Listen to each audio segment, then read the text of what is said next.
Добрый день, дорогие зрители!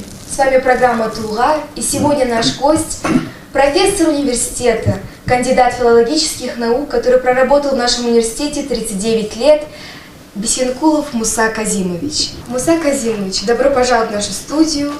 Мы бы хотели вас поздравить с юбилеем от всего нашего университета. И в преддверии празднования вашего юбилея нам бы хотелось окунуться в воспоминания вашей трудовой деятельности. Расскажите, пожалуйста, как вы начали свою карьеру в нашем университете?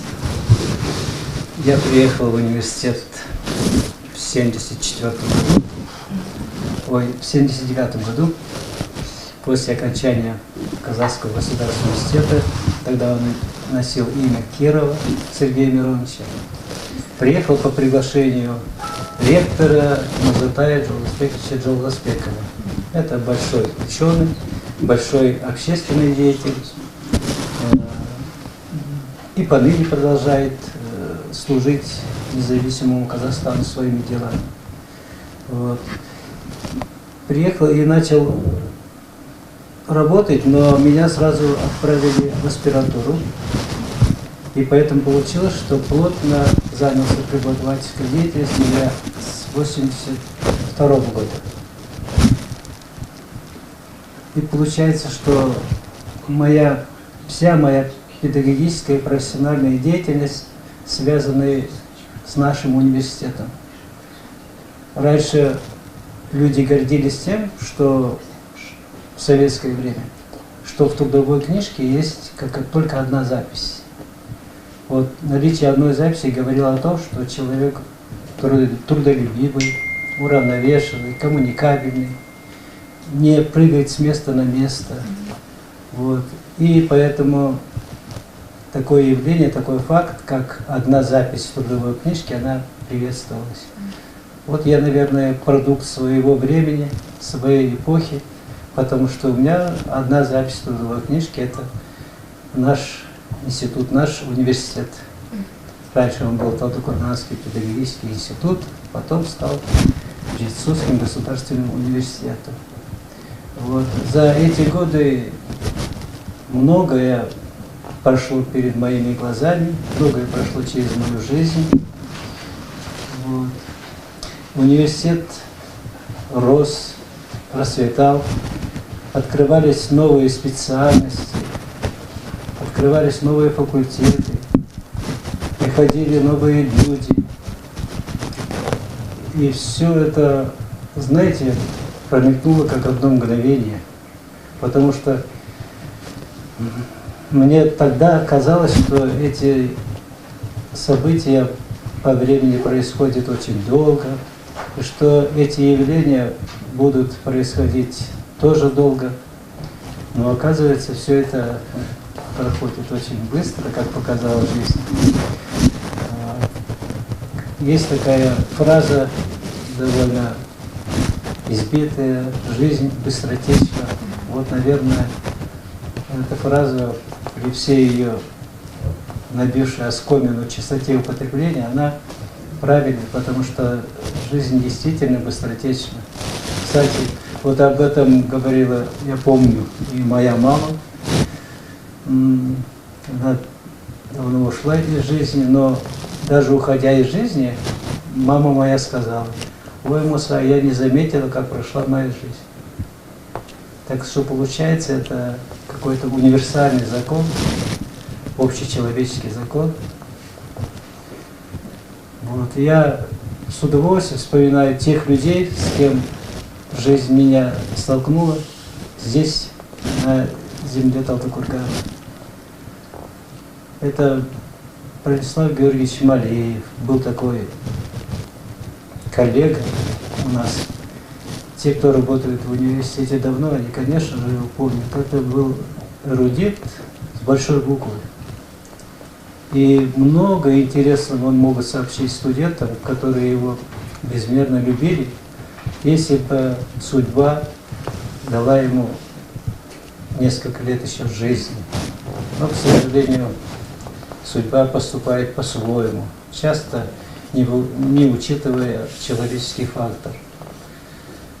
Много добрых слов мне хочется сказать о Любови Васильевне Зориной. Вот человек, который горел на работе и сгорел на работе. Она всю себя отдавала нашему вузу, была и просто преподавателем кафедры русской и зарубежной литературы, потом стала деканом, проректором. И на должности проректора она работала все последние годы жизни. Много полезного, много доброго совершила для блага университета, для будущего нашего университета. И,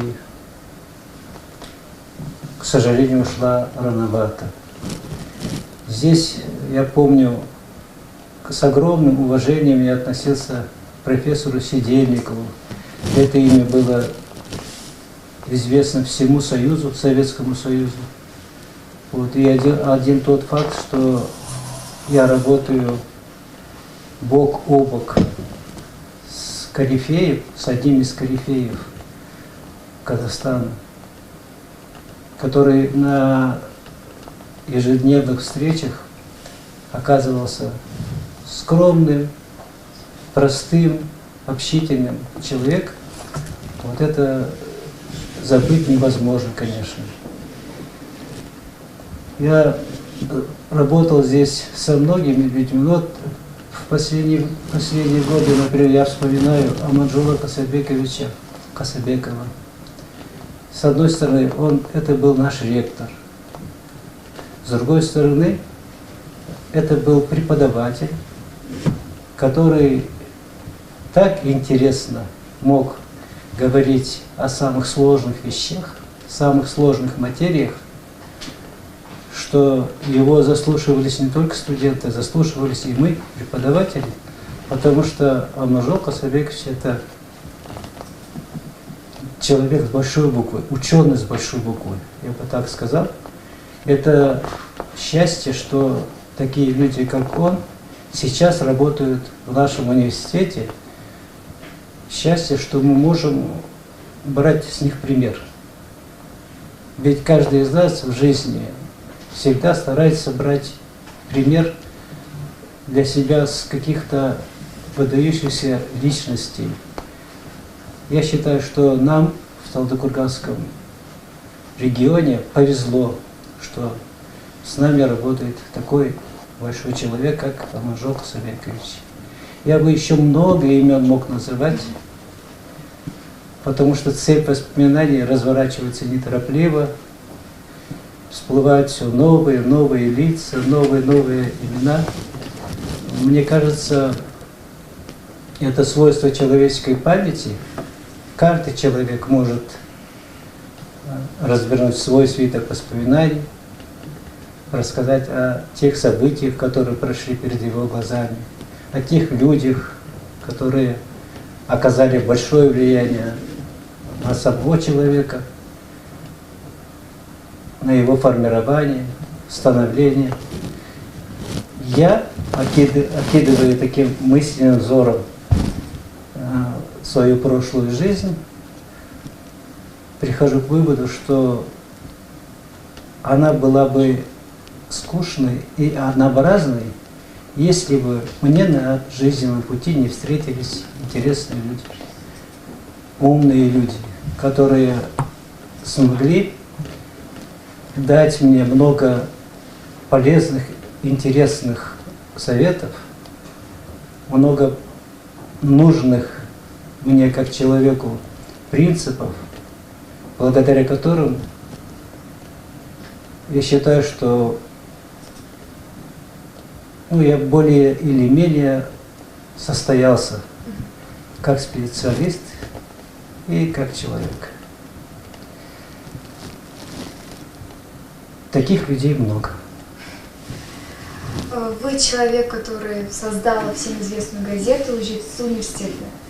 Расскажите, пожалуйста, подробнее об этом. История создания нашей университетской многотиражной газеты очень интересна. У ее истоков стоял Амангельд Мажитович Садыков, декан филологического факультета. И я, как первый редактор, этой газеты. Хотя я по образованию филолог, а Амангельды Мажитович историк, но в то время, во время, когда создавалась наша газета, не была еще открыта специальность журналистика. И получается, газету начали издавать непрофессионалы. Но мы учились на ходу, просматривали газеты других вузов, других университетов, даже за пределы нашей республики наши поиски выходили. Все мы искали достойные форматы, достойные примеры, достойные образцы университетских газет. И пытались все это воплотить на Талдыкурганской земле, вот на почве нашего университета.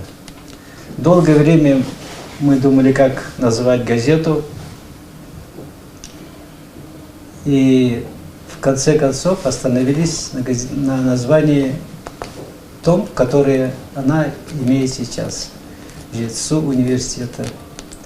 Вот. А почему были споры вокруг названия? Потому что сначала эта газета задумывалась как газета филфака, филологического факультета, где еще не было открыто отделение журналистики, где не было специальности журналистика, были только филологи.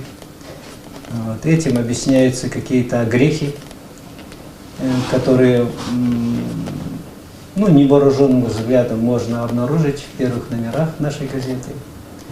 Вот. А потом все-таки газета стала общеуниверситетской. А Манжул Пасабекович и Амангельды Мажитович, они все, что могли, делали для поддержки, для оказания помощи в издании этой газеты.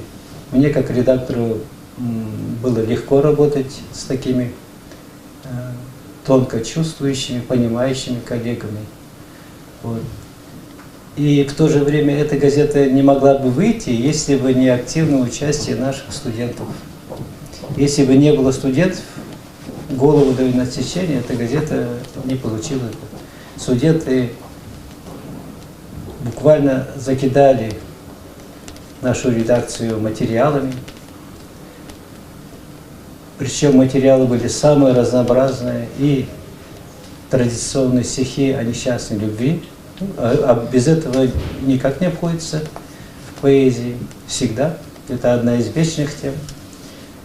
И признание в уважении к отдельным личностям, и интересные воспоминания о событиях, которые случились в студенческой жизни, и многое другое. То есть студенты были той движущей силой, благодаря которой наша университетская газета выходила интенсивно,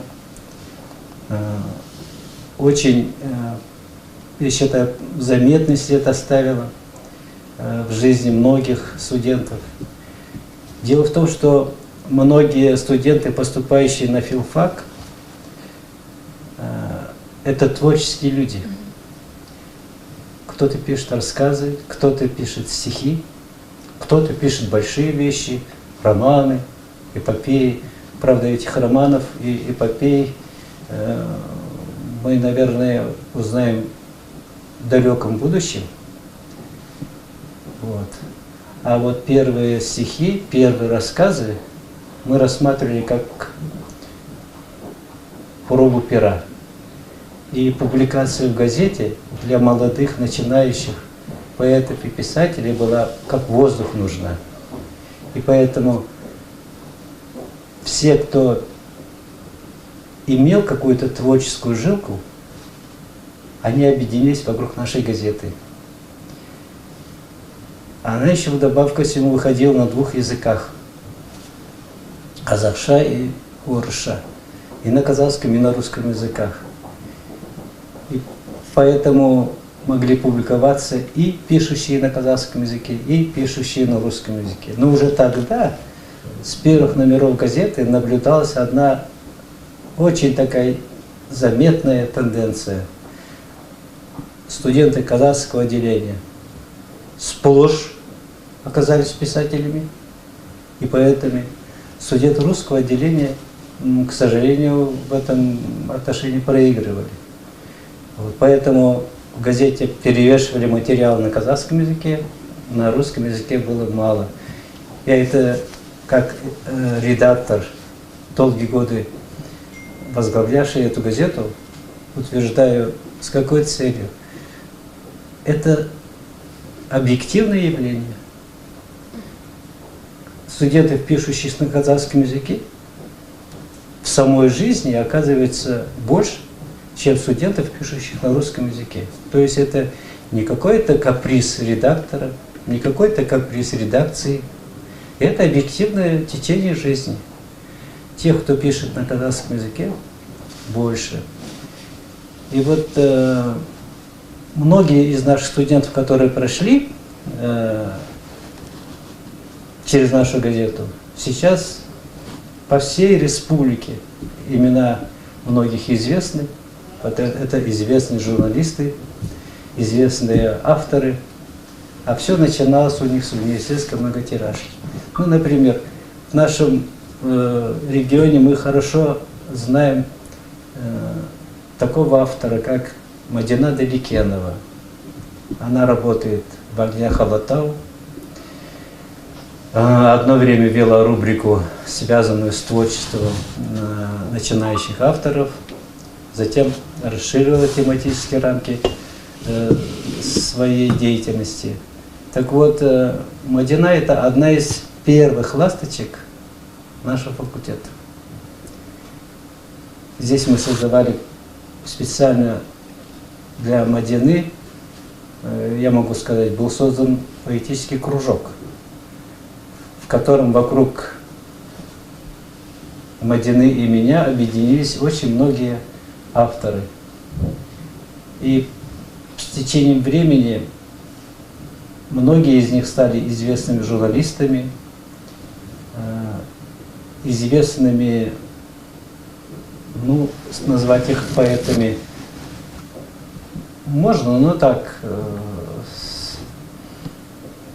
с известной долей скромности, конечно.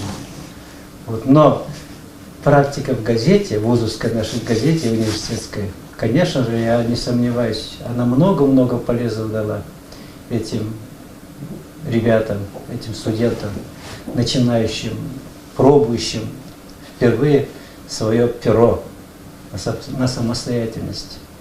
Я думаю, вот эта школа нашей газеты была для них очень необходимой. Ничего вредного, кроме пользы, она не принесла.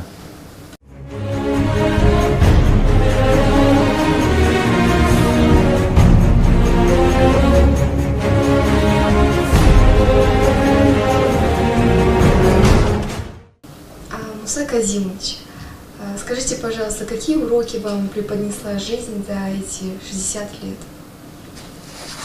Уроков жизнь преподносит много.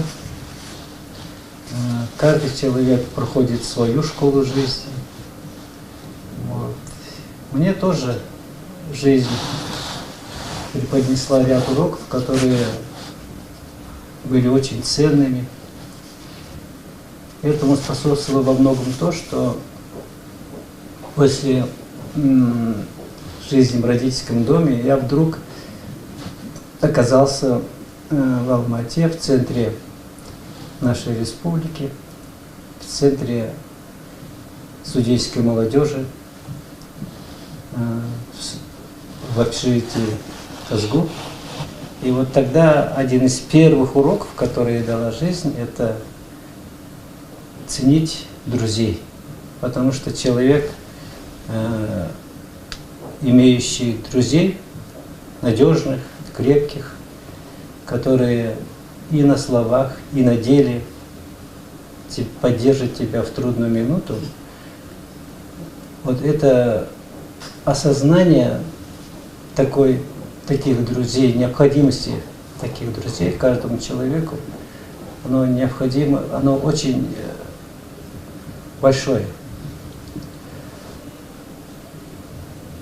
жизнь еще учила тому, что в жизни тебе встречаются самые разные люди, и хочешь ты или не хочешь, но жизнь тебя всегда ставит перед вопросом, а какие люди находятся рядом с тобой. Появляется такой оценочный подход к людям. С течением времени, который совершенствуется. То есть в молодые годы кажется, что все люди хорошие или все люди плохие, ну, в зависимости от настроения. Проснулся в плохом настроении, кажется, что все люди плохие. Проснулся в хорошем настроении, кажется, все люди хорошие. Вот. Но в жизни, конечно, намного сложнее. Есть и хорошее, и плохое. Вот. И когда думаешь о хороших людях, жизнь становится легче. А потом заставляешь себя поверить в то, что добро побеждает зло. Доброта побеждает подлость. Большое всегда ценнее, значимее и лучше, чем мелочное, пустяковое, наносное. Словом, жизнь, чем дальше она идет, тем больше преподносит открытие любому человеку, мне кажется, любому человеку. Пусть вот у меня появились первые седые волосы, вот, но это не говорит о том, что я все знаю и мне нечему учиться. Нет, я знаю, что знаю очень мало. Или как кто-то из философов говорил, я знаю, что ничего не знаю. Вот. И каждый день, который мне дарует жизнь, это для меня открытие все новых и новых фактов, новых и новых принципов. И я стараюсь жить так, чтобы мне не было стыдно за прожитую жизнь, за сделанные дела. Муса Казимович, вы можете вспомнить своих самых лучших друзей за эти 60 лет? Вопрос очень и интересный, и глубокий, потому что друзьями называются люди, которые стали частью твоей жизни. Вот. Я в первую очередь хочу вспомнить Аслана Жаксылыкова. Ну, и студенты обращаются к нему по-другому. Аслан Джамель Жаксылыков, он доктор филологических наук, профессор, работает в Казгу. А нас с ним судьба свела в 1974 году, когда мы поступали на первый курс филфака Казгу. Тогда получилось так: я родом из Западного Казахстана, Аслан из Восточного Казахстана. А судьба свела нас в студенческом общежитии на первом курсе, мы оказались в одной комнате. И вот с тех пор наши жизненные дороги никогда не расходились в разные стороны. Они идут вместе. Это у казахов есть выражение «жан досым». Ну, я Аслана называю жан досым. Когда у меня спустя многие годы родился сын, кстати, первый, потом второй, я сразу, не задумываясь, первого сына назвал Асланом. Потом я не могу не вспомнить Хуандака Ергалевич Кокенбаев. Он работал здесь и много сделал для того, чтобы я прижился в этом университете. Он приехал сюда раньше меня на год и встречал вместе с супругой Энкат Олмхановной Мусиной, которая тоже работала в нашем университете. Куандык, он много сделал для того, чтобы я освоился в чужом для меня городе, каким казался мне тогда Талдыкурган. Это сейчас он уже родной, а тогда он был чужой. И вот встретили Куандык и Энкар, показывали все достопримечательности Талдыкургана, знакомились с интересными людьми. Конечно, их не могу забыть. Не могу сказать и о Салиме Идигове, редакторе нашей областной газеты. Это прекрасный товарищ. Мы вместе закончили университет, и он, сколько я помню, каким был студенческий год, собранным, сосредоточенным, целеустремленным, таким я остался и здесь, работая на многих разных должностях. Я горжусь тем, что учился с ним. Горжусь, и я рад, что они живут рядом со мной. Мы хотим поблагодарить вас за то, что вы пришли к нам в гости. Самое главное, за то, что вы поделились с нами самыми яркими воспоминаниями. На этом наша программа подходит к концу. С вами была Салгараева Гулина.